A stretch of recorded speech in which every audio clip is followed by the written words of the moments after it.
Take a nap after doing a 50-mile race on Saturday.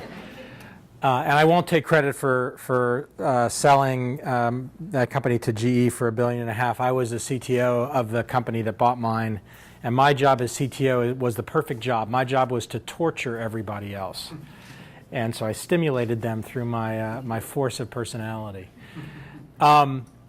I want to talk about three things. I'm going to do just a quick intro, a very nice intro from Eric, sort of give you a sense of how I think about my world from today. I want to talk a little bit about the topic, which is how to create a rock star company, which was not the topic I came up with, but the topic that Eric imposed on me. But in the context of that, I want to talk about, I get asked this question regularly, and I want to go after it, which is, what is the most important thing for an entrepreneur in creating an amazing company? And I want to give you some sense of that. And then the last is I want to talk about what y'all are doing here, which I think is awesome, which is creating a startup community, and talk a little bit about that. So maybe 15, 20 minutes of talking, and then do Q&A and go wherever y'all want to go. So I find that those, get it going, but think about whatever questions. We'll go for however long you want, and then, there will be beer, wine, and food. I am now a book salesman. My mother's very proud of that. The people that make all the money is Wiley, who's the publisher. That's part of being a book salesman. But I do have books. If people brought books, I'm happy to sign them. And I do have books in the back that we can sell if you want to pick one up. So here's how I think about my world as of today. You heard a bunch of stuff that I've done. Here's what I do. I'm a venture capitalist. I'm a partner in a firm called Foundry Group. I have 3 other partners. We're based in Boulder, Colorado. We invest all around the U.S. We make about 10 investments a year, 10 new investments a year. We're investing out of a second fund that we raised in 2010. We raised a first fund in 2007. It's a $225 million fund. And as a firm, we have absolutely no aspiration to grow. So we don't have any junior people. It's just the 4 of us. Our view is that the entrepreneurs we work with want to work directly with us, and that it's our responsibility to have that engagement. And we'll raise another fund probably end of this year, beginning of next year, that'll be exactly the same size, another $225 million fund. There's a long story how it's 225 instead of 200 instead of 250. That's not worth telling. But our focus as a firm is to work with entrepreneurs who want to work with us and who we want to work with to try to create really amazing companies. And we've had some great success. We've also had plenty of things that haven't worked. But that's what the 4 of us spend the bulk of our time on. In 2006, I co-founded TechStars with David Cohen. David's the CEO of TechStars and runs it. And my partners and I are all investors in the thing that is TechStars, a number of the companies that have gone through TechStars, as well as very actively involved as mentors and participants. And the motivation and premise for starting TechStars in 2006 was this notion, for those of you that kind of put their minds back in 2006, seed investing was very out of fashion. Venture capital firms weren't doing seed investing. Angel investors were nowhere to be found. The sort of post-internet bubble burst had not really resurged. It was just starting. And you're starting to see some, Web 2.0 being talked about and things like that. And David came to me with this idea he had made some angel investments. He was a successful entrepreneur, had sold his first company. He came to me with this idea for being much more actively involved with first-time entrepreneurs and very early-stage companies to help them get up and running. And he presented this idea to me, sort of slid a paper sort of shyly across the table with the idea and started telling me about it. And I said, I'm in. With the idea that the worst case is we'd attract 20 or 30 new entrepreneurs to Boulder.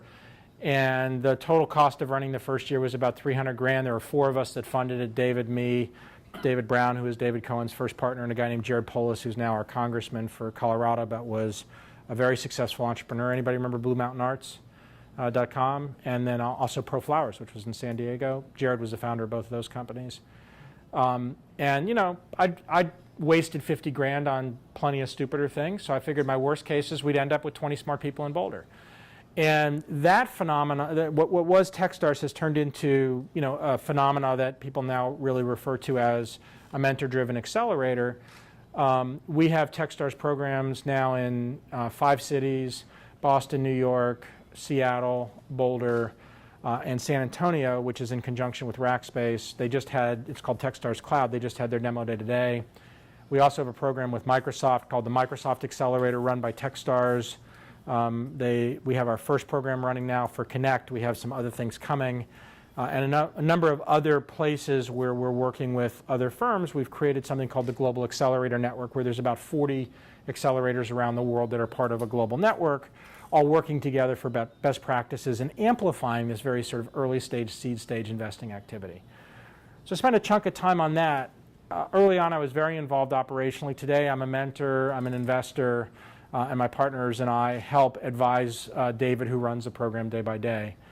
But it's a good way for us to continue to be very involved in a very scalable way at a seed investing level, which is very hard to do as a venture firm. You know, we do 10 investments a year.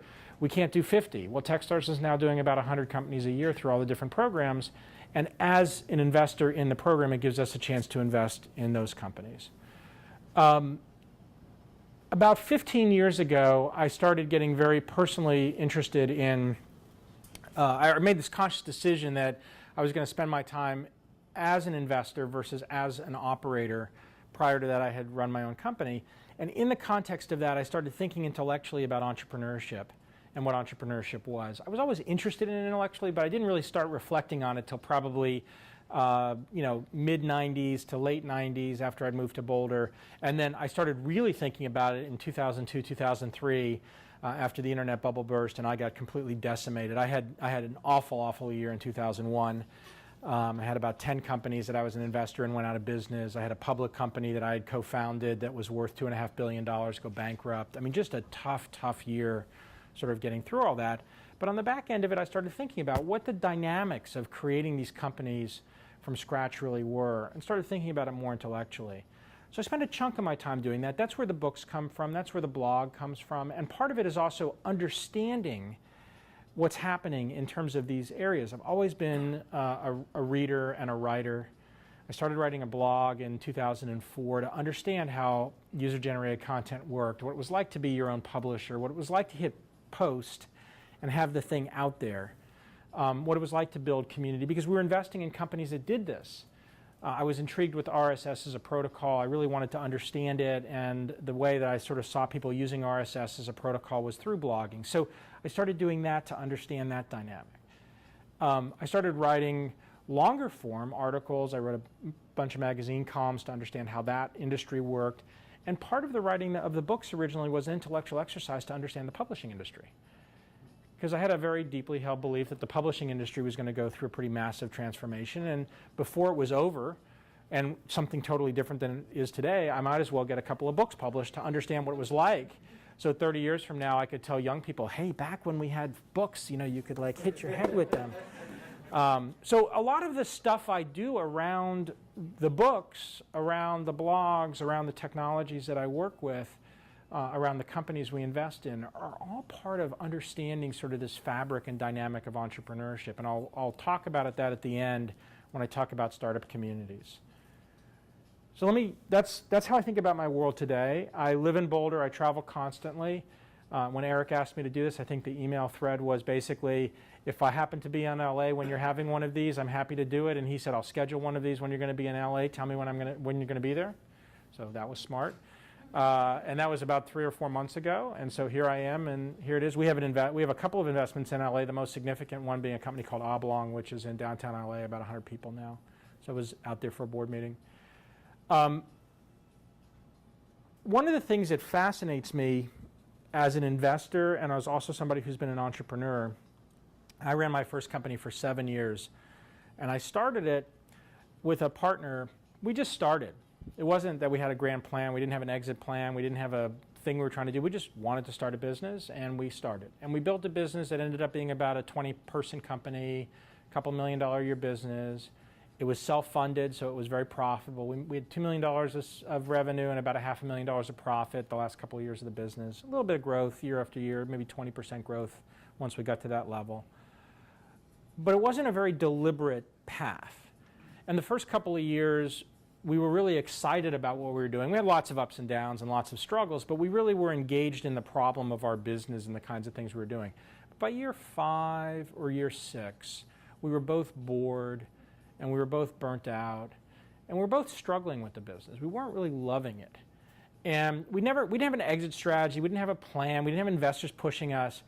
We never really thought about what to do, so we sort of found ourselves in year 5 of our business or year 6 of our business a little stuck. We had a good business, but to grow the business from 20 people to 40 people and from 2 million to 4 million in revenue, we'd probably still only make a $500,000 profit.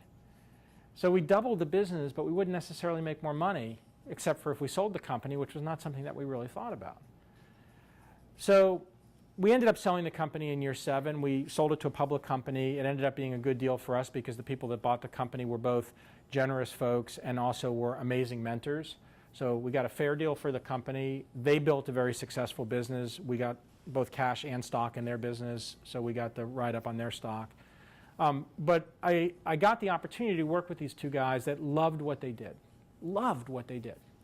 A guy named Len Fassler and a guy named Jerry Pock. And they were co-chairman of this company called Ameridata that was the 2nd or 3rd incarnation of what their sort of business career had been, where they bought companies in an industry and consolidated an industry.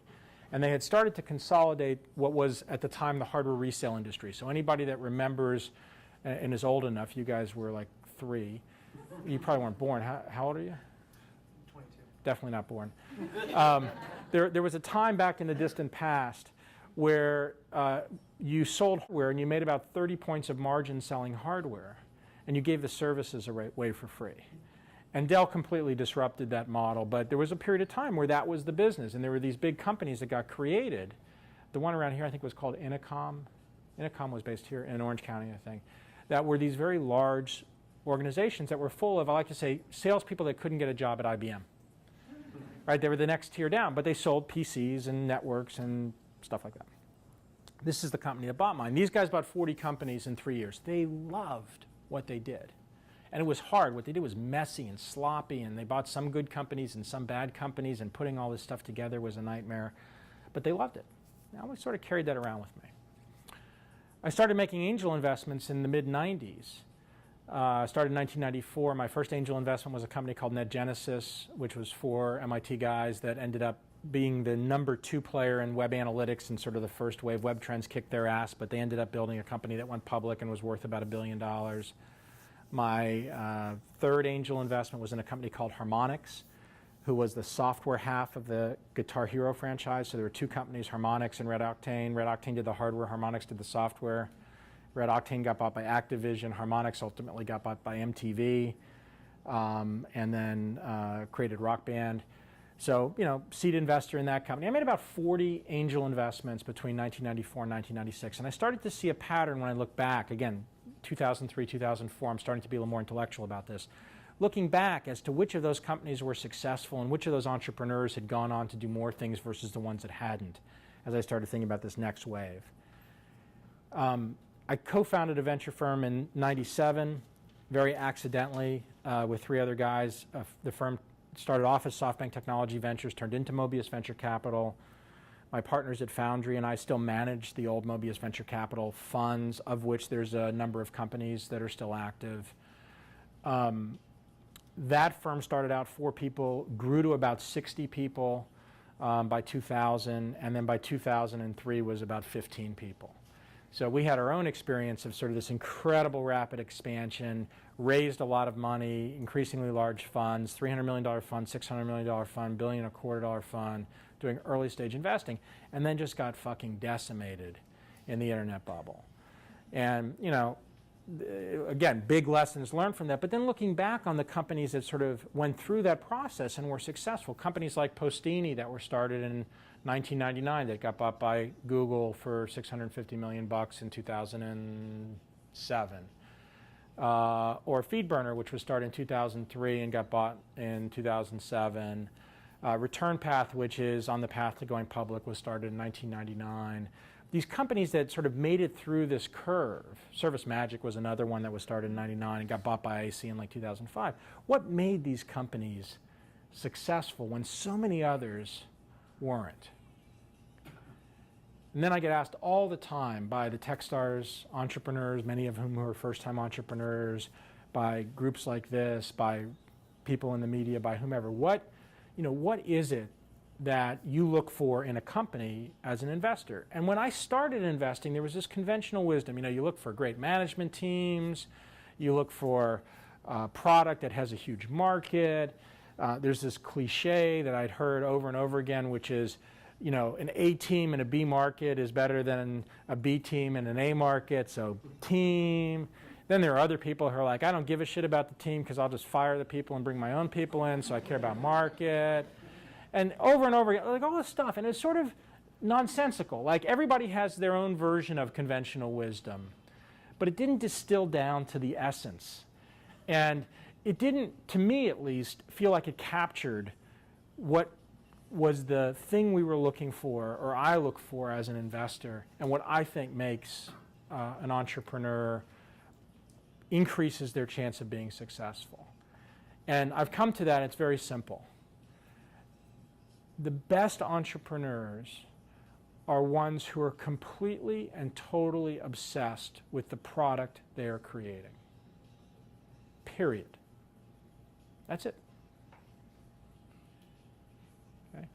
Completely, totally obsessed with their product. Interestingly, as your business grows as an entrepreneur, and I'm sure there's some people in this room that have been involved in some companies that have scaled up, your product becomes your company. And so the really great entrepreneurs are obsessed about the product. And as the business grows, they're obsessed about their company as the product that's being created. And the obsession with product doesn't have to be that it's an incredibly exciting, sexy product.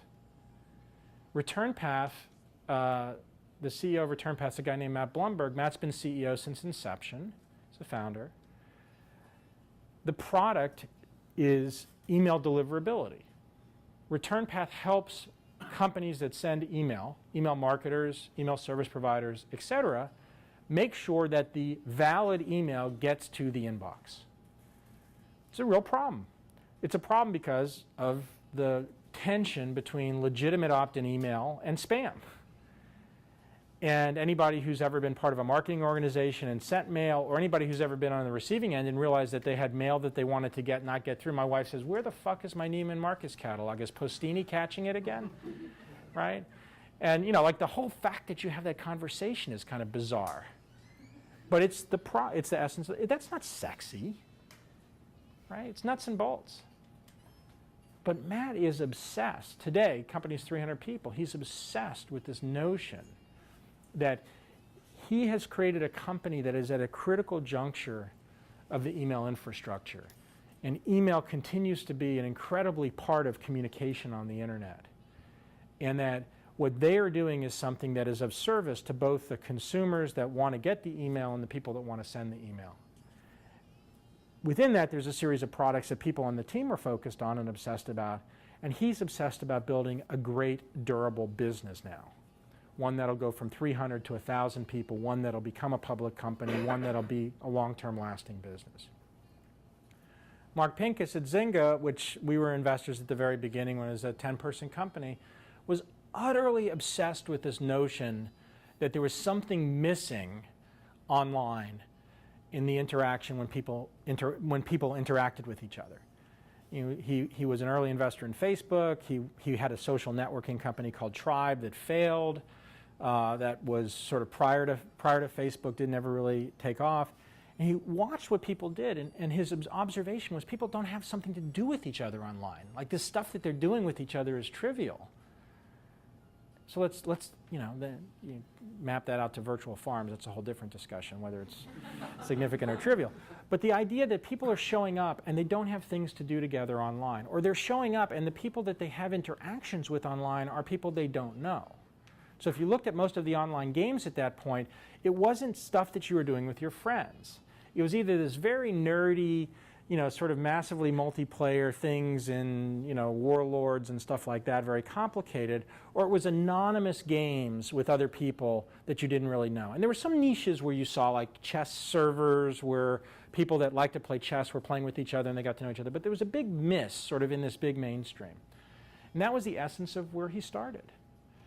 And, the company's had amazing success, but there was a point in time where Mark's brain shifted from his obsession with mixing this notion of online games and social, and this notion of creating what we referred to internally as an internet treasure. Bing Gordon, who was one of the board members and was the founder of Electronic Arts and is a Kleiner Perkins, would talk about this notion of an internet treasure.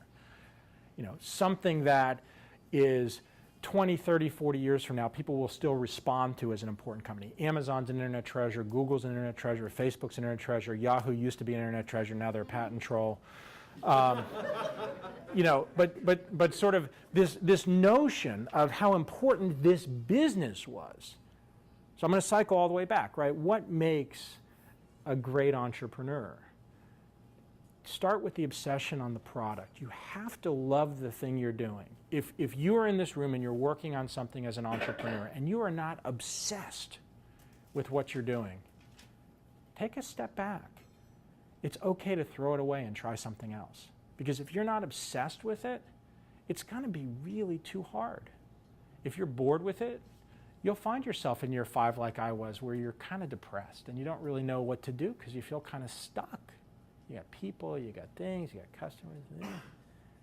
But if you're obsessed with it, you'll do the hard work to turn it into something amazing.